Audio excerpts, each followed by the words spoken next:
Alors nous étions assis sur ce banc au bord du boulevard Raspail, au carrefour Raspail, très bruyant.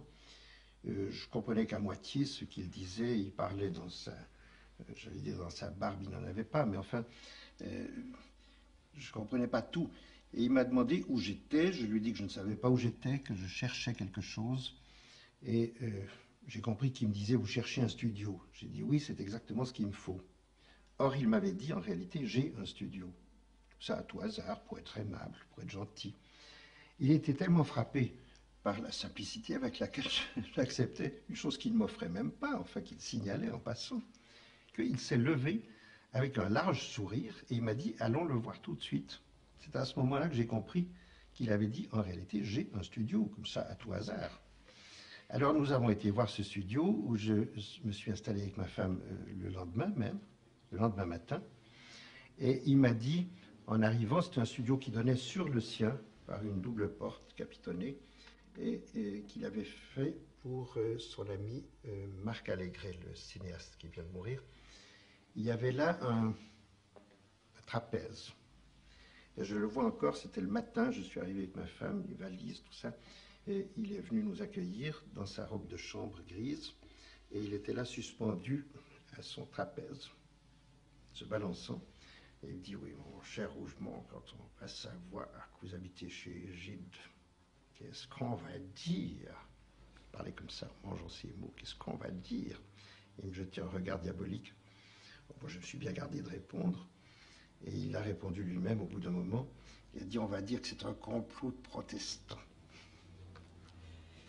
Mais est-ce qu'il ne vous a pas fait aussi une confidence déchirante sur son impossibilité à désirer sa femme? Oui, je ne dirais pas tout à fait la chose comme cela. Enfin, il m'appelait tous les matins pour qu'on ait une conversation. Il venait de son studio dans le nôtre, il tapait à la porte 2 ou 3 fois, puis il arrivait toujours dans sa grande robe de chambre grise. Et un jour, il m'a fait une sorte de confession assez déchirante, je dois dire, sur sa femme, le seul être que j'ai jamais véritablement aimé. Et la possibilité d'aller plus loin.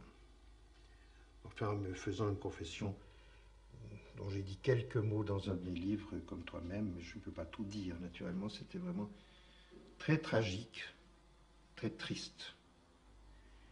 Et là, il ne crânait plus, si j'ose dire, n'est-ce pas? Comme il l'a fait souvent dans ses livres sur l'homosexualité, où il essayait d'expliquer qu'il avait raison, que les autres avaient tort, qu'il était du bon côté. Le ton était complètement différent ce jour-là. Vraiment profondément différent. Était un ton, je ne dirais pas de remords, mais de grande tristesse que les choses y tournaient de cette manière. Et pas autrement. J'ai un peu raconté cela dans mon livre Comme toi-même, qui est en partie une suite à L'amour et l'Occident. Et Victoria Ocampo, n'est-ce pas à la veille de la guerre que vous la voyez?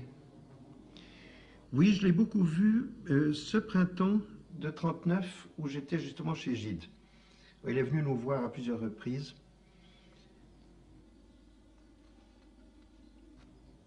Je pense que ça a joué un certain rôle, son intervention dans mon ménage d'alors, par une espèce d'équilibre, de beauté qu'elle faisait intervenir dans tout ce qui la touchait.